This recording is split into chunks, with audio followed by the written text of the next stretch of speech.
Welcome back to the QB Huddle Podcast. Tim Smith, joined by my podcast partner, Brandon Noohi. What up? We're here to talk all things quarterback all season long. Please don't forget to hit the like button, subscribe, and share. Get involved, too. Leave some comments. Hey, Brandon, we had a great weekend of football, but before we get into it, we have some breaking news here this morning. It is October 6th, and Robert Saleh has been fired in New York. Ooh. Oh, boy. This is going crazy. It's hit the fan. Listen, Mike Greenberg called for this last week from ESPN. He's a huge Jets fan. If you guys don't know who he is, he's on that show, Get Up. Met him in the airport. I've been listening to him since I was a kid. Mike and Mike. Mm-hmm. Yeah, Mike and Mike. He's a huge Jets fan. He said Robert Saleh was the worst head coach. He said he wasn't good at all and he needed to be fired 2 weeks ago, and now he's gone. But, Brandon, what are your thoughts on this, man? They've hit the panic button. I feel like you should have wrote it out. I mean, who's your replacement? The defensive coordinator, which they got a lot of respect for the defensive coordinator. But I think the damage has been done with Rodgers and Saleh's relationship. I mean, it hasn't looked good. It hasn't looked good, but this is, I mean, we can't blame this all on Rodgers, right? This is prior to Rodgers, 3 years of taking that job. And, you had Zach Wilson, you had Joe Flacco, you had, I don't even know the other guy's name. It doesn't matter. It doesn't matter because now you have Aaron Mike Rodgers. something. I mean, Mike Lennon. Mike Lennon.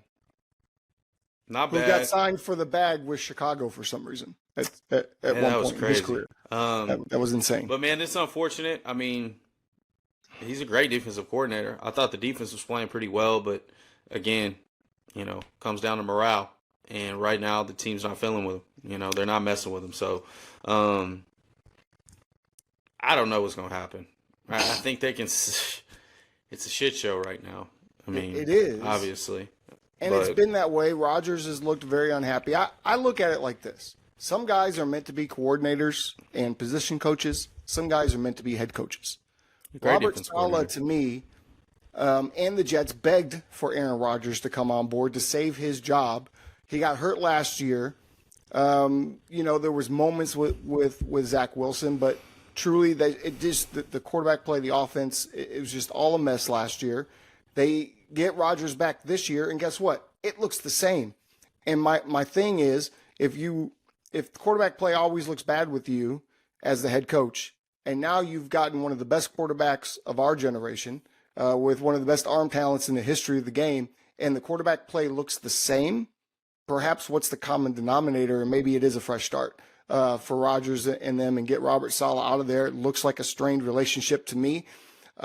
Maybe it's a Bill Belichick coming in. Have we thought about that? Bill Belichick. Is he going to come back to the Jets and save the glass breaks and in come Belichick? Now, let's back up a little bit because you said one of the best quarterbacks of your generation. I think it was my generation. I think your generation was like in the 80s. Our generation because I'm still living. I'm still here. Come on, man. Don't age me out like that, brother. Don't age me out like that. You're in the Troy Aikman, Steve Young era. Oh, my God. This was my generation. Okay. I said our, but you're trying to make me old because I am just a tad older than you. Just a little bit. Just a little bit. A tad? Just a tad. We'll leave it at that. Tim, what were you doing in 1987? Oh, well, I was in high school in 1987. That's what I was born. Oh, God. Okay, we're moving on. Robert Saleh fired in New York. Final thoughts, good thing or bad thing, and do the Jets recover from this? Absolutely terrible. The Jets are going to jet all the time. Oh, Never my goodness. fails. Okay.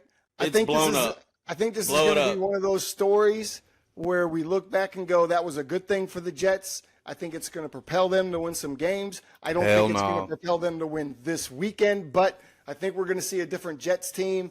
And maybe Darth Vader himself, Bill Belichick, comes back to the NFL. It's right there. The story is there. Make it happen. All right, let's get into college football recap. Here's a big story, and I did a video about this on TikTok. But down goes Bama. Alabama goes to Vanderbilt, where Nick Saban said was the easiest place to play in all of college football, and goes down. But the only place you play in the SEC that's not hard to play is Vanderbilt. Because when you play at Vanderbilt, They were carrying the goalposts through the streets. They were celebrating. Last week, you told me in a text message that Milroe was the future. And then he goes and loses to Vanderbilt. Talk about it. Talk about it because it was a bad performance by That was so damn sorry. You can't lose to them. You just can't. You can't. You can't. And it's not that Milroe played bad. Obviously, that was a tip pick six, but he managed to come back. They didn't have a lot of possessions. I think they had maybe 13 at best. But the ball control, the scheme for Vanderbilt. If you don't see that scheme enough, that scheme will eat you alive. If you're not gap sound, it'll kill you. And what did they do? Right? Did you see the end of the game? The captain, number 13, kicked the ball. Oh my gosh! Like, what are we doing? He basically threw a temper tantrum. What are we doing? That's the NIL world, guys. It's not just about you. It's about your team. That's right. That is right. And you singled yourself out. If I was that head coach, he's gone. Bye-bye. He's gone. It doesn't matter if he's a fifth-year senior captain. He's gone. Here's what I don't like. They lost That's unacceptable. They lost to an unranked Vanderbilt team that they shouldn't have even been close with. And they only dropped down to 7. They don't even drop out of the top 10. Nope, they'll be there. College football, we got to stop being a fan of Alabama. That's all. So where do you feel like they should have dropped? They at least drop out of the top 10 for now. Until you get another signature win, you got to come out of the top 10. You just lost USC, to Vanderbilt, bro. Yeah, USC lost to Minnesota, and we were 11th, and then we're out of the top 25. Just like that's all I ask for. Just get out of the top 10. Make them 11. You know. So also, number 1 Alabama goes down. Number 4 Tennessee in Arkansas goes down. Upset Saturday. Your Michigan Wolverines go down and lay an egg. Hey, but you may have a quarterback now. We might. USC goes down, lays an egg to Minnesota, which is unacceptable. But I remember going back and saying this. I was like, the travel, man. I'm worried about that travel. The furthest they got to go from coast to coast now to Maryland and down the line. But USC falls out of the top 25. In the 32 games, Lincoln Riley's 22-10. Clay Helton was 23-9 and got fired. Well, there you go. Lincoln, you ain't cutting it. Oh boy, You better get some meatheads in the trenches, man. You got to recruit in the Midwest and the big boys, because that's what you're going to need to play in the Big Ten, or you're going to get mauled every game. For a coaching change at USC. No. Breaking news. I'm not asking for a coaching change. I think Lincoln Riley is one of the brilliant minds of college football, but able to play and be successful in the Big Ten. You have got to find the meat and potatoes. You've got to get the trenches aligned, man. You will not have success. This is not the Big 12. You can't 100%. Just score 50 points a game. They're going to suffocate you, okay? If you can't stop the run, that running back from Minnesota looked like a first-round pick the other night, the way he was running on us. I believe. Oh, my goodness. He was amazing. We talked about this last year, and I told you that USC was going to be in for a rude awakening when they come to the Big Ten because it's different football. I agree. And USC, that's cornfield football. They did not plan ahead.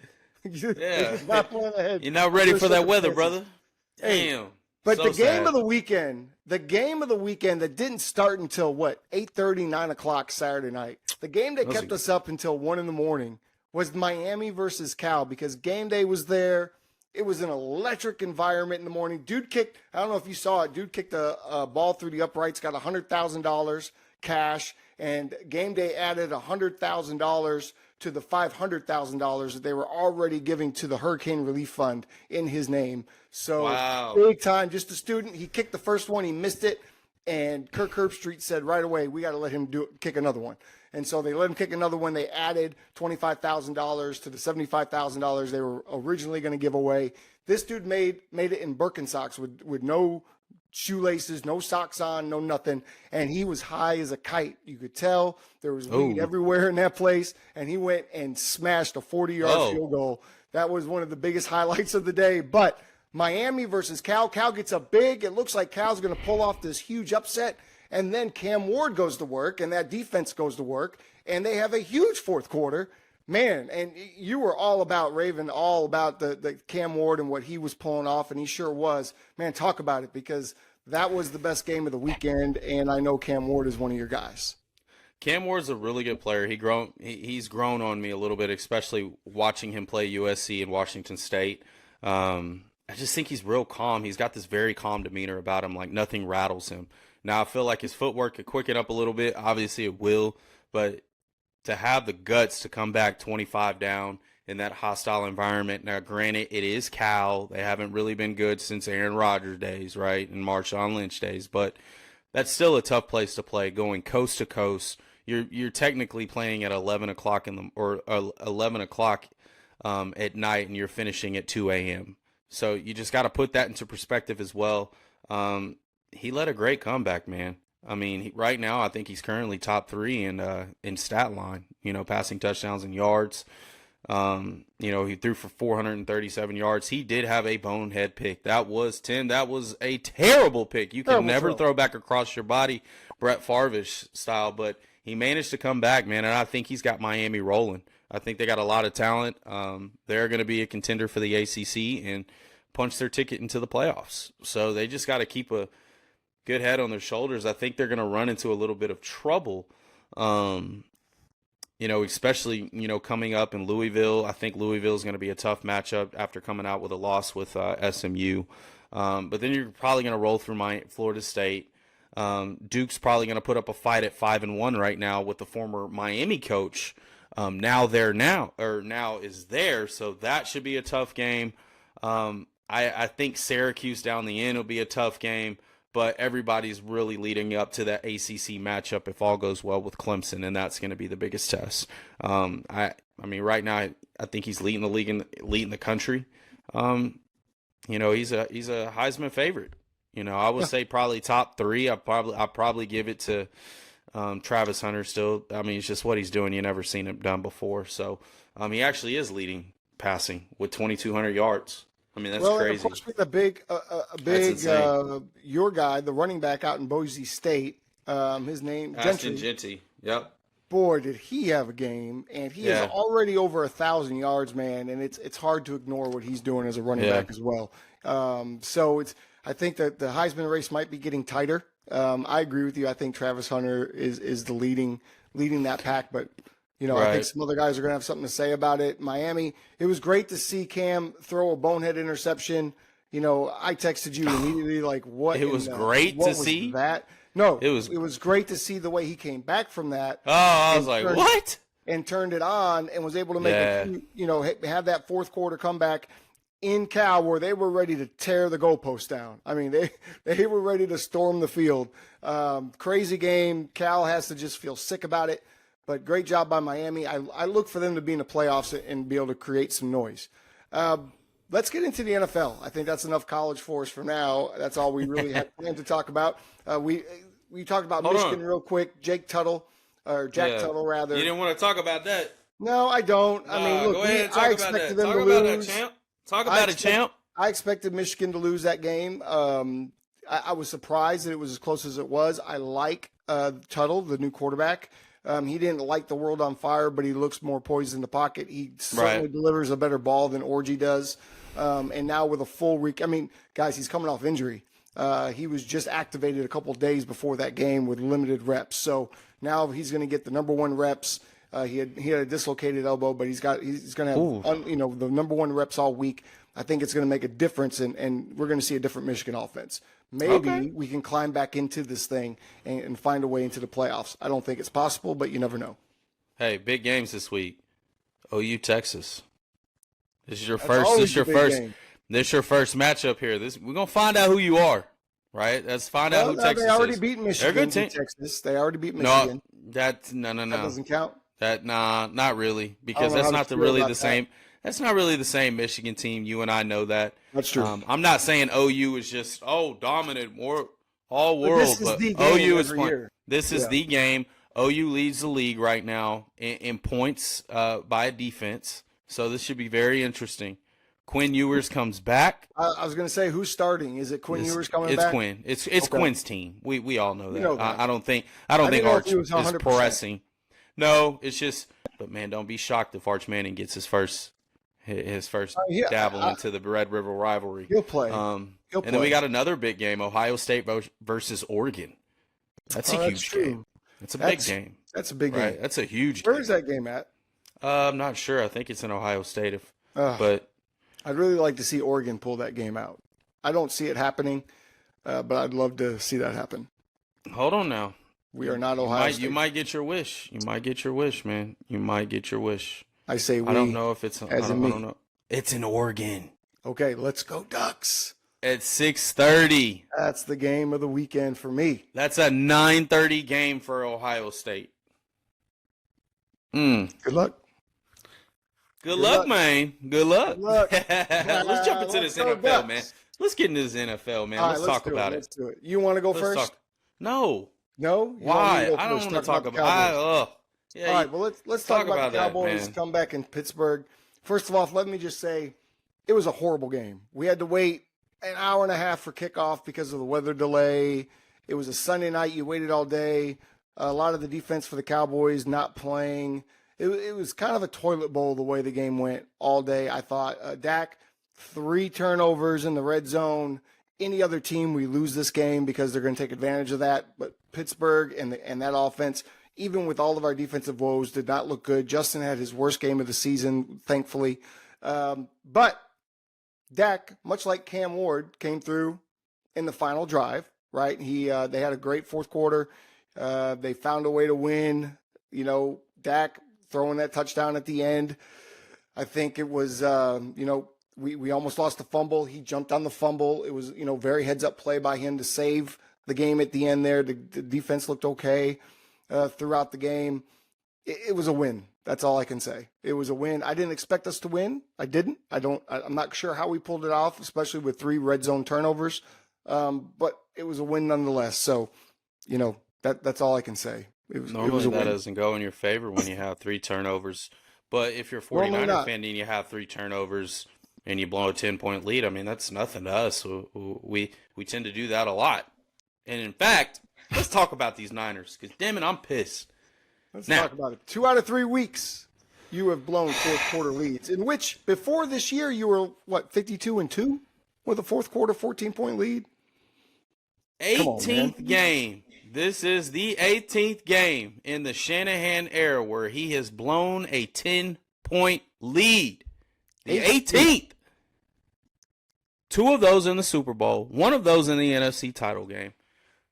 Come on, Kyle. How much blame does Kyle get, though? I'm putting this on defensive guy. No. I'm going to tell you why. Tell us. Offense in the red zone. 1 for 6. Held scoreless in the second half. Trying to pass more on first down against arguably one of the worst rushing defenses in the league. Run the ball, Kyle. How long have we been telling you that? Run the ball, Kyle. Now,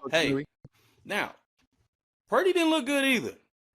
Brother, I need you to clean it up. I know you're doing your best improvisation, showing how quick and nimble you are, but get rid of the damn ball on time.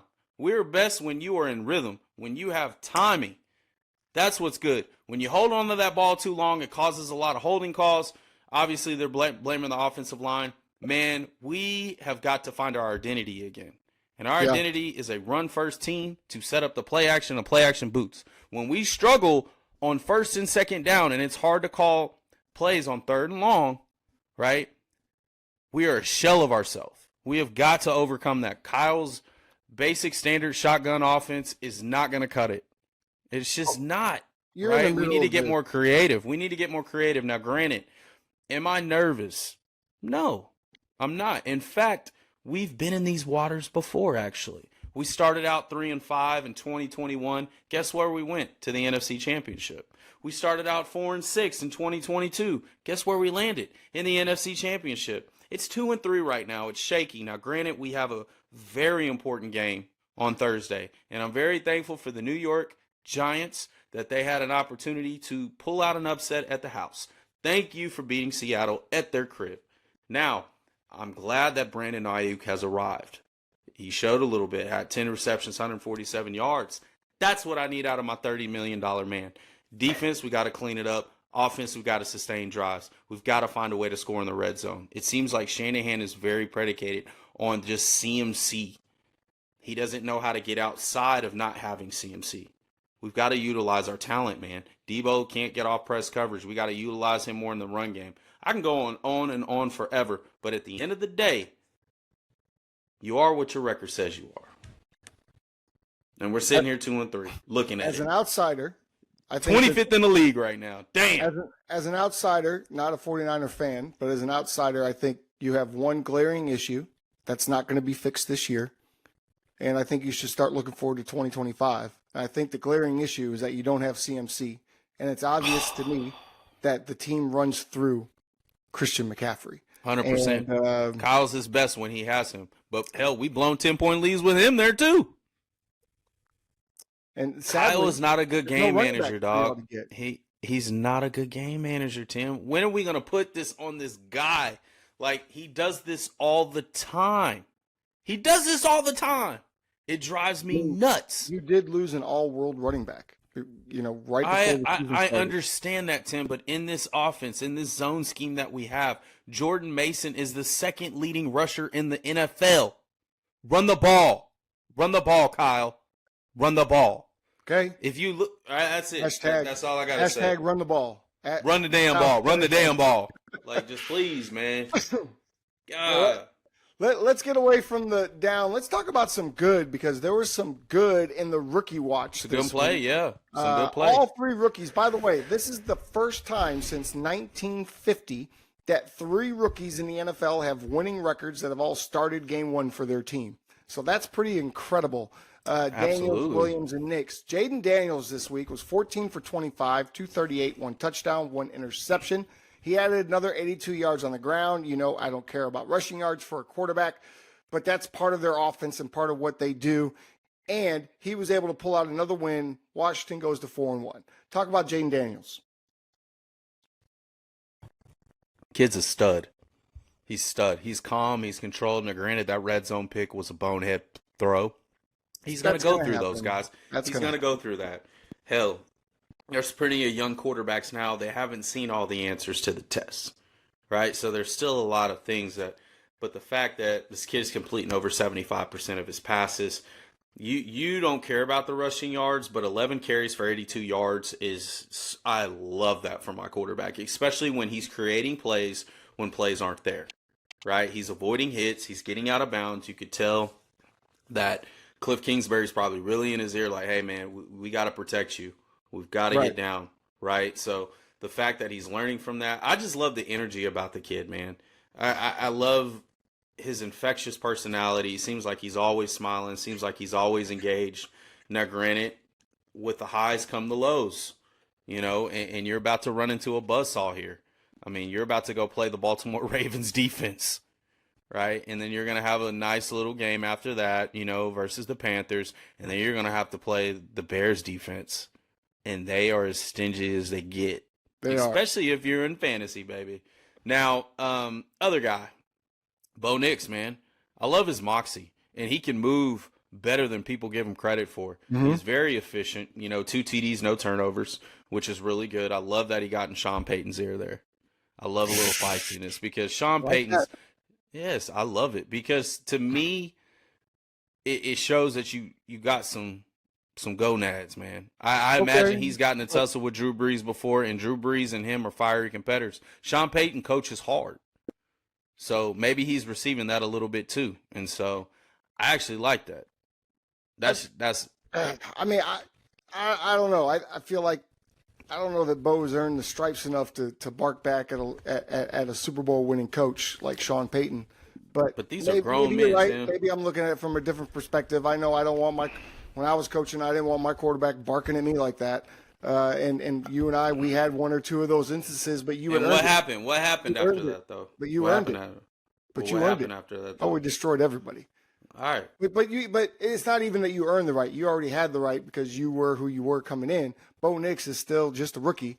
And I like the fact that both of them deflected the conversation. I like what Sean Payton had to say about it. I like the fact that the Broncos have 3 wins in a row. And it's grimy, but Bo Nix is getting it done somehow or another. He's finding a way. Is it sustainable? Is Bo going to be one of our league's top players? I don't know. I don't think so. It's too early to tell with anybody. It's a little too early. But who I do think is going to be good, and I'm seeing flashes now that are more than just a play here and a play there. I'm seeing total improvement over the last 2 weeks is Caleb Williams. He had his best game by far this week, looked very comfortable in the pocket, 20 for 29, extremely efficient, 300 yards, 2 touchdowns, did not turn the ball over. I'll tell you what, though, when he's running in the midst of that pocket and he's got that ball out here like this, that's driving me a little crazy. Like, I need some ball security when we're inside the pocket, but his pocket presence and awareness is better than some of our $200 million guys. I'll tell you that. And that was obvious in some of these games. I feel like Caleb is ascending. That Bears offense is starting to get into a little bit of a groove. They're running the ball. The defense is playing well. They could end up being some sort of a problem or a spoiler as we get later on to the season.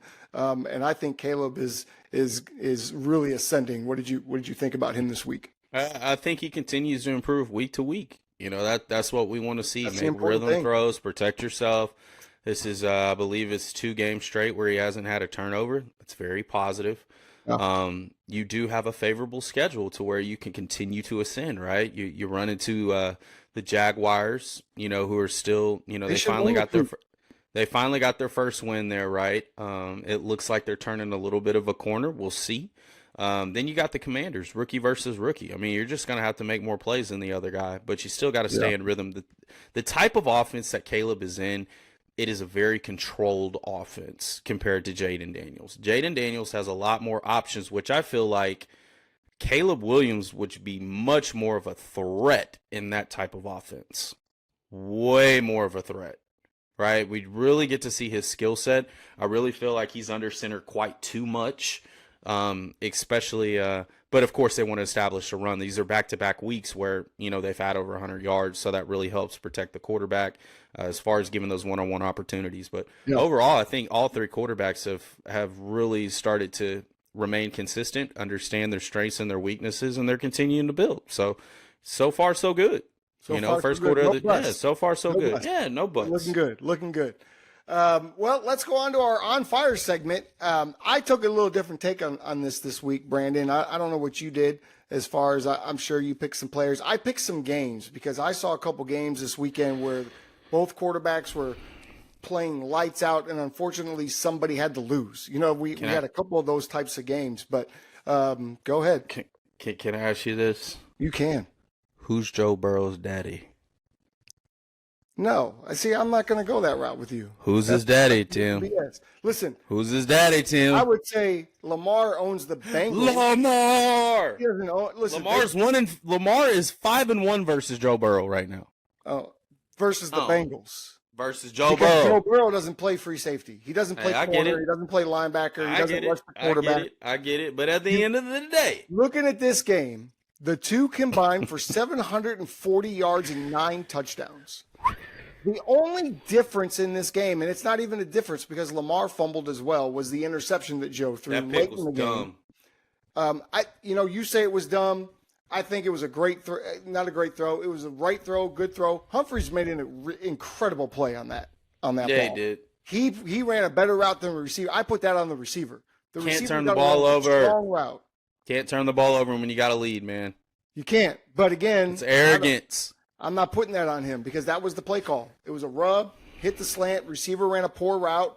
Humphreys makes an incredible play, intercepts the ball. I mean, Lamar's play was dumb, right? He fumbles in the middle of the field. Bengals get it back, should have won the game. Really and truly, you know what the difference was in this game and why you can sit here and say, oh, Lamar is his daddy. Well, what happened on the field goal to win the game? The holder dropped the ball. And then he had to fix it real quick, and the kicker misses the kick. Lamar gets to get back on the field, goes down and wins the game. Great job. It was an incredible game. Somebody had to lose. But for all the talk that Joe Burrow got and all the negativity that's been coming his way, he proved to everybody He may be on a subpar team, but he is still that guy. As long as he's got his two weapons. Joe's a beast. If he's protected, he's a beast, man. I mean, he's only got 2 turnovers this year, right? But Lamar had that signature game. I've been waiting all day for this. You've been waiting all year for this, haven't you? I've been waiting his whole career. Lamar had the signature game where he had to win it, not with his legs, although he did some stuff with his legs, but his arm was on fire. That dude was matching Joe Burrow touchdown pass for touchdown pass. It was the best game I have ever seen out of Lamar Jackson, ever. It was the best game I've ever seen out of Joe Burrow. I mean, he threw 5 touchdowns in this game. This was an amazing game by both guys, and it made me want to go back and watch it. 2 of the best quarterbacks in the league play in the AFC North, period. And I thought it was an incredible performance by Lamar Jackson. Incredible. Look at you, man. Yeah. I'm going to give you credit. I told you, man, that dude is insane. He's 1 of 1, Tim. Well, I don't know about 1 of 1 because I'm watching a kid down in Washington do everything that Lamar can do. He still hasn't gone through everything. Like you told us, like everybody said with these young quarterbacks, they got tape now. It's true. We'll see what happens in the second half of the year, right? We'll see what happens this week. Let's talk about the next game that was huge. People may have forgotten about this already because this happened last Thursday night. But Baker Mayfield and Kirk Cousins, Kirko Chains, they combined for 709 yards, 7 touchdowns. Baker was 19 for 24, 180, but 3 TDs. Kirko Chains was 45 for 58. That's way too many throws, by the way. The dude is approaching 40. Like, take care of his arm. 509 yards, 4 touchdowns. What a win. Throws the game winner to a guy that just comes in the game for an injury, right? Never gets to play. Comes in, gets his first catch, runs it for a touchdown. Kirko Chains goes crazy. He's swaying with the fans. I mean, what an incredible moment for Kirk Cousins and the Atlanta Falcons. Man, absolute phenomenal performance by both. I mean, we all put on the On Fire segment. I think we're pretty much aligned with Lamar, Joe, Kirk, and Baker. I mean, those guys played absolutely phenomenal, gave us 2 of the best games of the year. Mm-hmm. It really came down to the wire. What I love about it, it was not a lot of turnovers. It was very efficient, right? I think sides. Kirk, how many passes did he throw? 58. He had 1 interception.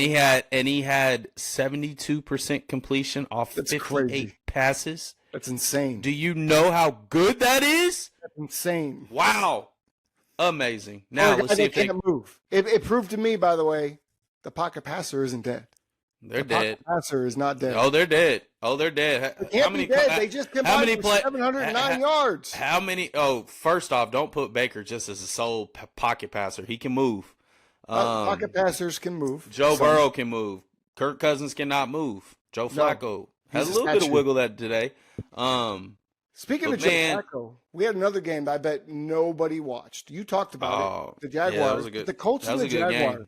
That was a good game. We talk about Trevor Lawrence, but Joe Flacco, T-Law ball, the ageless one, and Trevor Lawrence combined for 730 yards, 5 touchdowns, and a thrilling 37-34 Jags win. Flacco was 33 of 44, 359, 3 touchdowns, while Lawrence 28 of 34, 271. That is very good touchdowns. He had the 1 interception, but wow, another great game, and nobody was watching that game outside of Colts and Jags fans, but it was incredible.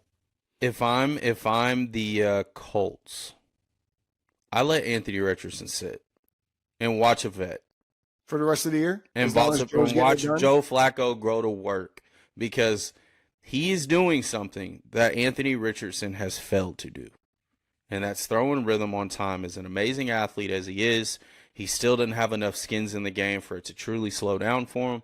I think it would be a great opportunity for him to sit, watch, and learn from one of the best in our eras. In my era, I don't know about your era, but my era, he's old Joe Dirt. Our era. We are still our era. But no, I just think he's extremely efficient, man. I mean, a 121 rating. Now, I'm not going to shy away from Lawrence's performance. I thought he did really well. I thought he answered the bell a lot. Maybe they need to go back and wear these throwback uniforms. because the other uniforms they need to throw in the damn trash because they lost 9 straight with them. I mean, I'm a superstitious guy. Those uniforms are out of here. Out of here. Right, we're moving on. Right, keep these unis the entire time. Those they look pretty sick too. I'm not gonna lie, those jerseys were sick. Let's go to garbage juice though, because this is gonna be an interesting. We got some stuff to talk about in garbage juice. Oh yeah, I see what yours look like. You skipped. No, I didn't. Nah, you need to add a few more. I added one guy on my list. Nah, you need to add a few more. You go ahead and tell them what your stuff is. Well, tell them. Here's the number one, and this hurts my heart. You'll probably laugh a little bit. Everybody has this happen to them once in a while. Josh Allen had the worst game of any quarterback this year, possibly. Now, that's not true because Bo Nix had a game where he only threw for 68 yards. Josh Allen was 9 for 30 for 131 yards. The crazy thing is the Bills still had a chance to win that game, but golly, Josh is the Bills, and if he's going to go 9 for 30, you literally have no chance to win the game. Right? 30-something they had a chance by the numbers, but Josh Allen was absolutely terrible. You know what bothers me? You have a chance to win it. You're on your goal line. Why are you throwing 3 deep passes in the goal line? What happened to the run game? No. You a franchise quarterback. You're a $200 million quarterback. Okay. Check, alert. Get out of that shit. What is he calling? Next? Terrible. Come on, man. We gotta have some autonomy at this position. I'm tired of him saying, "Hey, the coach just told me to throw there." Well, Slappy, you should know that they're playing quarters, and you should work underneath. What happens in the 2-minute drill? Soft coverage. Take what they give you, man. Hit the chains. Keep it moving. Right? You went 3 and out. You let them drive and kick a field goal and win. Yeah, absolutely atrocious. You were killing me in fantasy, brother. I love you as a playmaker, but right now I can't trust you because you're giving me 10 points a game. I can't win with you like that, man. I can't. One bad game. Let's not. Nah, it's 2 bad games. 2. Just yet. He gave me 9 points. He gave me 10 points. He's only had a 22-point game the entire time. I'm not saying I'm just fantasy driven, but damn it, you're messing up my universe right now. Understood. I have a really good squad, and I just need you to give me 15, okay? All right, I gave you one for garbage juice. I think he well deserves to be in there this weekend. I hate putting him in there because I've got 2 Josh Allen jerseys, but it is what it is. It was boo-boo. Why don't you give us one? The jersey you got on right now. Oh, Broadway Aaron Rodgers. Yeah. You don't look Broadway right now, brother. No. You look like you need to go back, change your outfit, do something.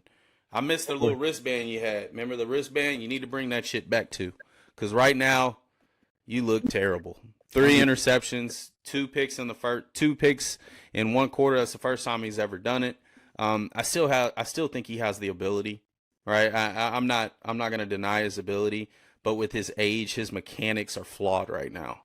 He's throwing the ball, he's falling out of his stance, right? He's trying to do the cute little sidearm stuff. He doesn't want to get 35. Hit. Yeah, but what did I say with Tom Brady? If you're not willing to get hit no more, take your ass out because this isn't what we do. This isn't who you are. No. This isn't who you are. You step in the fire, you take the shots. You're constantly looking at that damn camera for all your emotions that you show after every bad throw or whatever. But man, you got to fix it because right now you just fired your coach. You probably got his ass fired, but at the end of the day, your legacy's on the line. Legacy on the line? Yes. Legacy on the line. Bro, he doesn't have multiple Super Bowls. He's under 500 in the playoffs. I mean, I said that the whole time he was in Green Bay. If you take this team to the playoffs, you'll never hear anything from me. Do I think he's still one of the most talented throwers of the football in my lifetime? Absolutely. No question. Prime Aaron Rodgers is a scary Aaron Rodgers. But right now, you're playing like a senior citizen, brother. I'm going to need you to step it up. Well, the good thing I'm going to need you to step it up. And the Jets is that the AFC East is weak, and the Bills are not taking advantage of it. So you have time if you're the Jets. You got an opportunity, man. If he goes to the playoffs with this team, to me, that's a success. That's all he needs to do. Take the Jets. That's all you need to do, man. Limit your turnovers. You're not a turnover guy. But here's what scares me about Aaron Rodgers. Is he going to attempt to throw it more away, or is he going to have a little gunslinger in him? Because through his career, he shied away from that to keep his touchdown to interception ratio low. That has always been known with him. He is afraid to take chances sometimes. He'll take the safer route versus really trying to put it there. Okay, that's what's caused him to lose NFC title game after NFC title game. Who you got? Gardner Minshew, benched for the Raiders when he was 12 for 17 with 2 picks, 1 touchdown. And I like Gardner, but he got benched for Aiden O'Connell, who we know the Raiders don't want to start. And all the while, you got Devontae Adams over there, even more thinking, I need to get the hell out of here because the one quarterback that we have that we thought was decent just got benched. So I definitely don't want to be here anymore. I think that's huge. And I think Gardner Minshew, you're going to go ahead and jump into the garbage juice after getting benched in the middle of the game.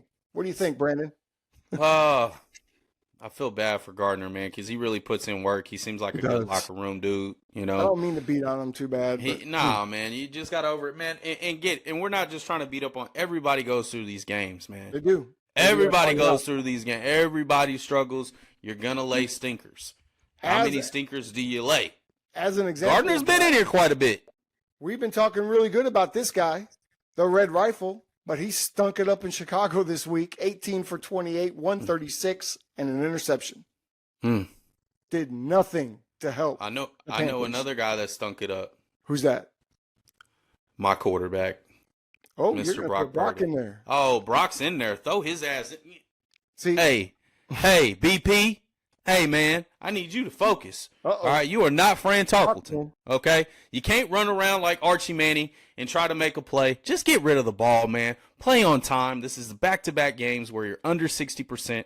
This is not who you are, right? Stop trying to be Superman all the damn time and just take what the defense gives you. That's why we fell in love with you, because you played the position from the neck up. That's right. We're not caring about your athleticism. Your job is to, drive this car, make sure we don't wreck, check the oil, check the tires, check the tire pressure if needed.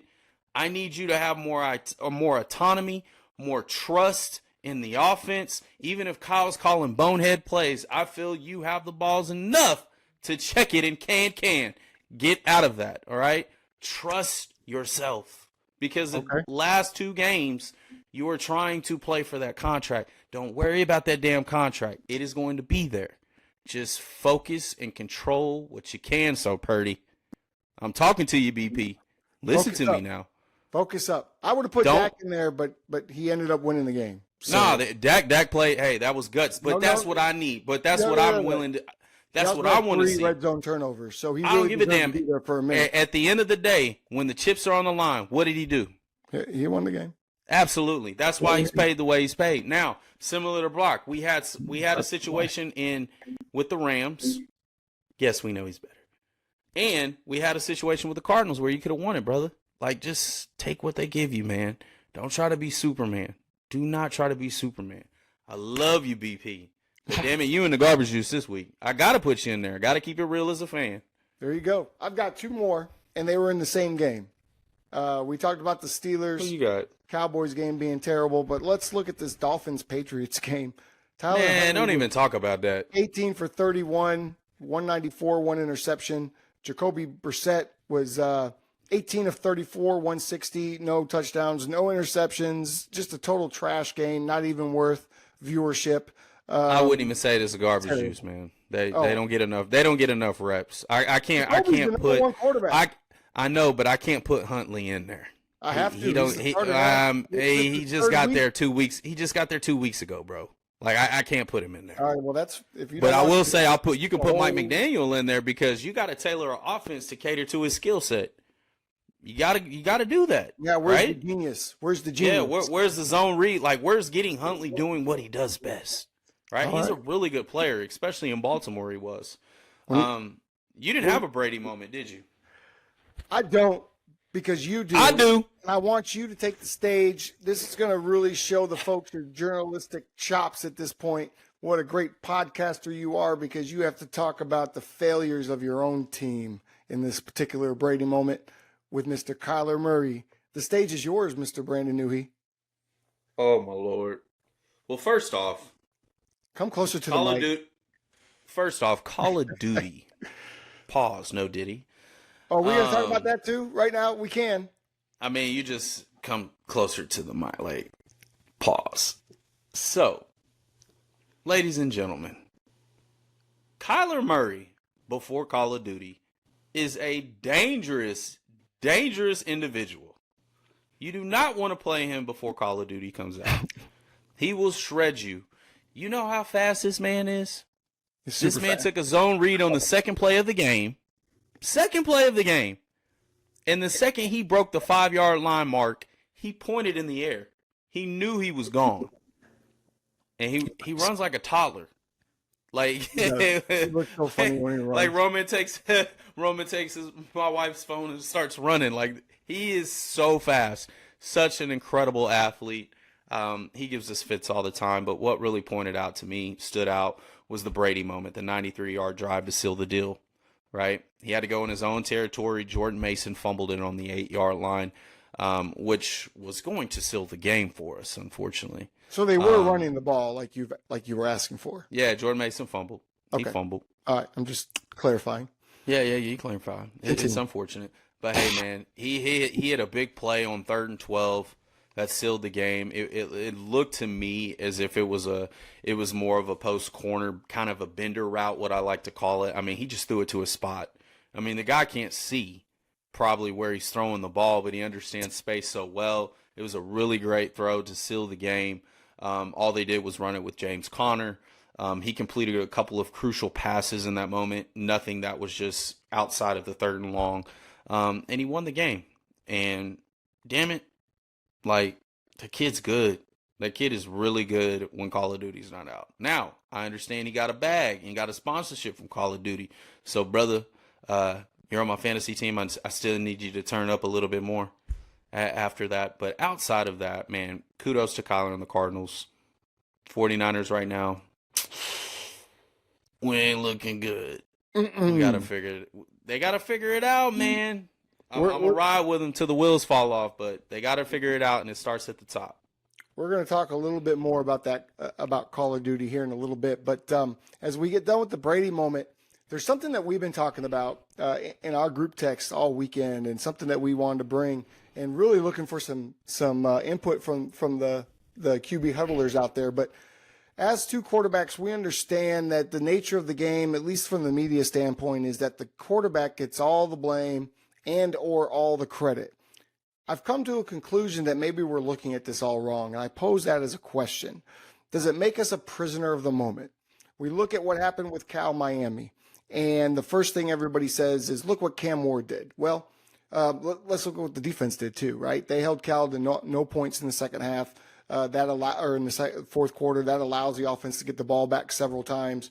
You know, there's games like that go on throughout college, high school, NFL, and for a team to win the game, it does take good quarterback play. Oftentimes, sometimes you can win in spite of your quarterback, but oftentimes it takes all three phases, especially when you're talking about a huge comeback win. That takes all three phases. That takes everybody. So the first thing we want to do is give the one guy the credit. Brandon, are we looking at this all wrong? Should we start to change that narrative somewhat?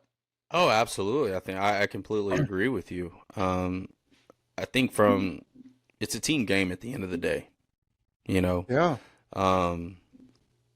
They got to make plays. Everybody has to make plays individually. Quarterback's got to throw it. Receivers got to catch it. O-line's got to block, right? A lot of factors that come into that. Now, what we tend to look at more from that point of view, especially offensively when you're down by points, is how does the quarterback respond, you know, especially from mistakes. And that's where it gets more glorified in a sense, rather than, you know, really focusing in on it. Like, hey, man, 67 made an amazing block for Cam to step up and make that play. If it didn't happen, he was going to get sacked and fumbled. So we're not looking at the small details of things, because overall we're enamored by big plays and, you know, making highlighted plays. And I think Cam did a really good job of that. But to attest to what you're saying, yes, I think it's a collective effort. I mean, if they didn't get that pick, if they didn't get that stop, you know, they got to do a lot of things collectively as a team to win. And overall, it's a team game, like we just attested to. But the ultimate, I think a lot of people are, the ultimate team game. But I do think we're a lot of prisoners at the moment sometimes, because even if we go back and look at Brady coming back from 23-8. And notice how I said Brady instead of the Patriots, right? I said that on purpose, but that just goes to show you, you're like, hey, what about the defense? They're making these stops. What about the incredible catch by Edelman? That ball never should have been caught. That wasn't a good throw. What about the 2-point conversion from Amendola, that route, that crucial route versus 2-point conversion? So these are the things that you remember, right? And so to me, it's always been a team game. Quarterback, yes, he gets a lot of the gloat, but he also takes a lot of the blame too. And so we got to always reflect on that. But yeah, I think we are definitely prisoners of the moment because the quarterback is the highest paid player. He's the one that's going to take the fall, and he's the one that's going to take the glory too. Just so happens, there's 21 other guys on the field that got to get it done. Yeah, I mean, we look at the Lamar versus Burrow. Number one, look how you just said that. Exactly. Look how we say that, and that's just we're conditioned to do that. But Lamar Jackson and Joe Burrow are never on the field at the same time, folks. I would argue that Lamar and the Ravens are a better team. Without question than the Bengals. So to me, the fact that Joe Burrow was able to do what he did and keep that team alive, but then what did the defense do? And you look at Lamar and everything he did, but their defense had to have a crucial stop, which was Humphrey's interception.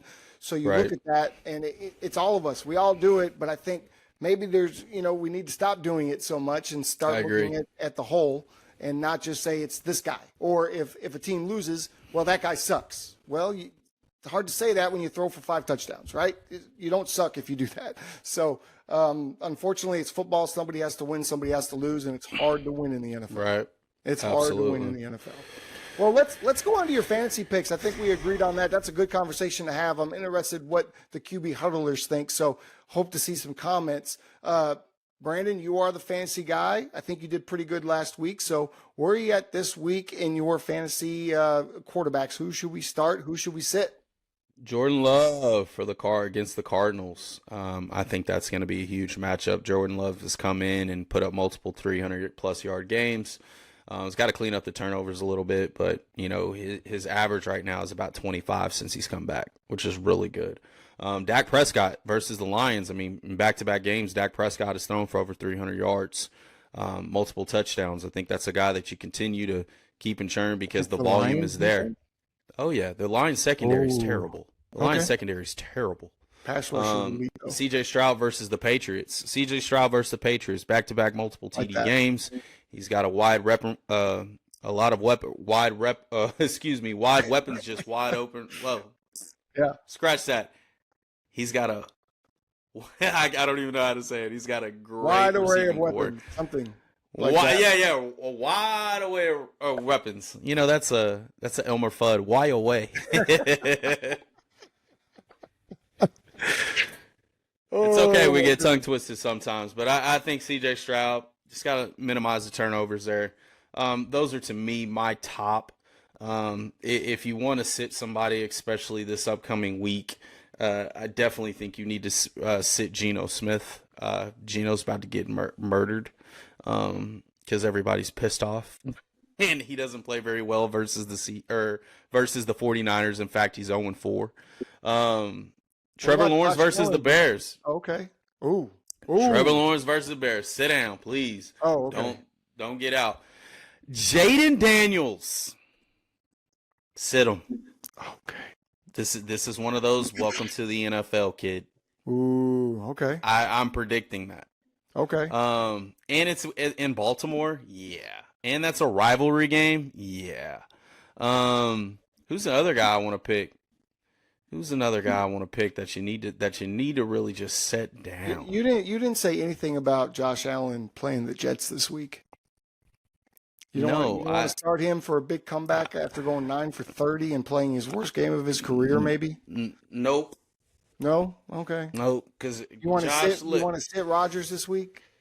Yeah. You want to sit him, maybe? I don't know. I would just stay away from this game. I think Joe Burrow versus the Giants will be a good pick.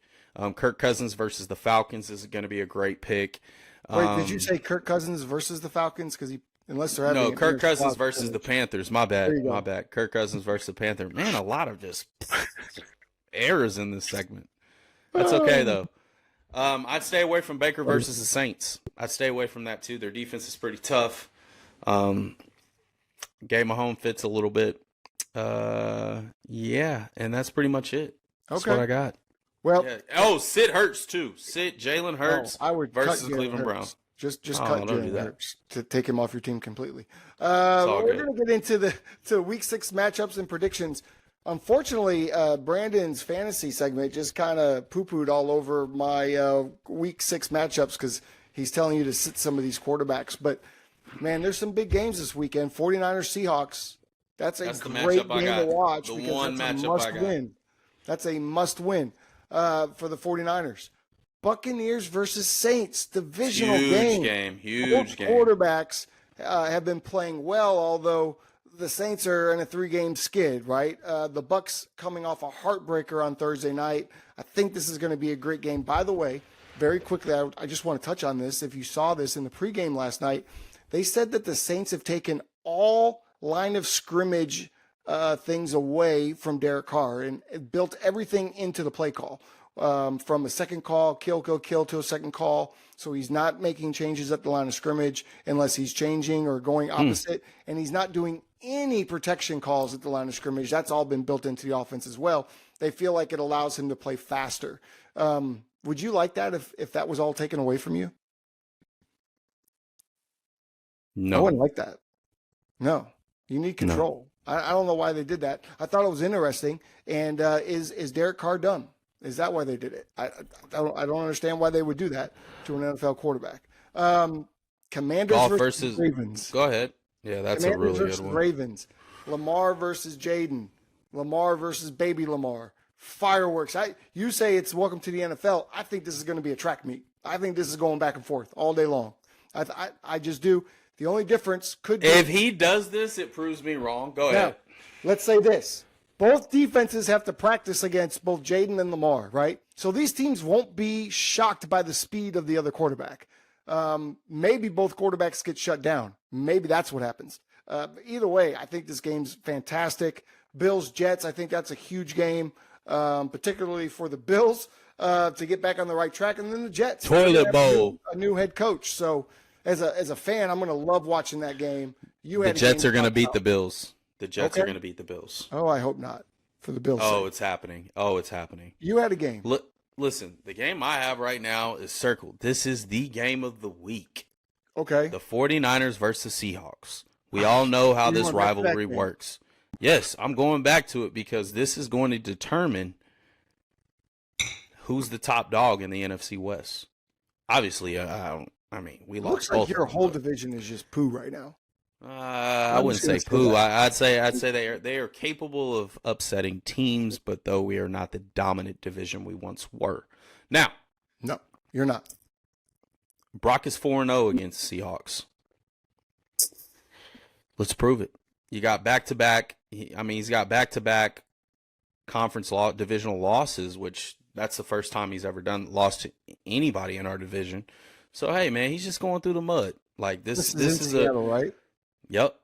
And we've mopped him in Seattle too. So I'm looking forward to this. I think it's going to be a fiery matchup. I think we're going to get Mason rolling. I think Shanahan's, hopefully he is very focused and we put together that great 14-play script he has, and let's just make adjustments off of that. If we do that and we run the ball well, I think we blow them out. Okay. All right. We'll see. I think, okay. We'll see. That's what I think. But hell, you never know what you're going to get. Before we go, I want to touch on one more thing. You brought it up earlier, and I promised we would talk about it. But yesterday it was announced, Kyler Murray had a meme out there that said, or a post, a tweet, I guess, that said, "Thanks for the meme that got me into a bag." And essentially he's announced a partnership with Call of Duty. With all the things surrounding Kyler Murray and Call of Duty, and the contract stuff and the outside perception, was this the right move for Kyler, or is this? Do you question this a little bit out of a Kyler Murray who right now is playing lights out? I ain't gonna never question a man's money, but at the end of the day, you are a franchise quarterback and you need to be focused on wins and getting to the playoffs, brother. Your spot is not just guaranteed because the NFL stands not for long. And you need to take advantage of the moments that you have, especially with the win. You need to stay focused. Yeah. We don't need distractions. Yeah, I was a little taken. I'd be pissed. By it. If I'm a coach, I'm pissed. But at the same time, what's it entail? he's a kid, man. Yeah, let him have fun, man. Like, what's it entail? Is it just his name and likeness? Is Yeah. he going to have a character in the game? You know, listen? If anything that you're going to do is going to take time from what we're trying to do in this Cardinal building, then we're a little upset, right? But if it's not going to take time away from what you're doing with us and take time from us being able to win football games, then all the power to you. Go make your money. Yeah, maybe I'm just a little different. I mean, obviously I didn't play in the NFL, but if you could just put yourself in their shoes, you got 4 or 5 months, man, to just literally go and hibernate and just really focus and lock in and block all distractions, commercials, interviews. I don't want nothing. I will be the most boring interview you'll ever have because I have nothing to say to you because nothing is going to relate to you what's inside the locker room with my guys. I'm locked in. Like, and I wish, as talented as this kid is, man, God, he's so talented. He really is. He's another one of one to me. One of the best athletes ever. Ever. Lock in, man. Just lock in for 4 months and show him why you're really that dude. Don't just give us flashes in the first quarter of the season. Yeah. Lock the hell in. I don't want no distractions. My quarterback can't have distractions. No. I need you in the office all night. Hell, I need you to sleep there. Oh. Right? Sleep there for 4 months and figure it out, man. Leave your legacy. That's all I'm going to say about that. Your legacy ain't with video games. True. Well, that's what it is for now, but he's playing great, so we can't take anything away from him. I get to see him live against Caleb Williams in the house in Arizona here in a couple weeks, so very excited about that. That's going to do it for this week's edition of the QB Huddle Podcast. Please remember to like, share, subscribe so you can get all of our content. We put out videos daily and multiple times throughout the day. And guys, you are really paying attention to those, so we appreciate you for that. Thanks for tuning in. Thanks to our producer, Brandon Franklin, a.k.a. New Era Media. Thank you to Mark Watson and Sean Twix Edwards for our social media content. Until next week, keep those chains moving, folks. See you.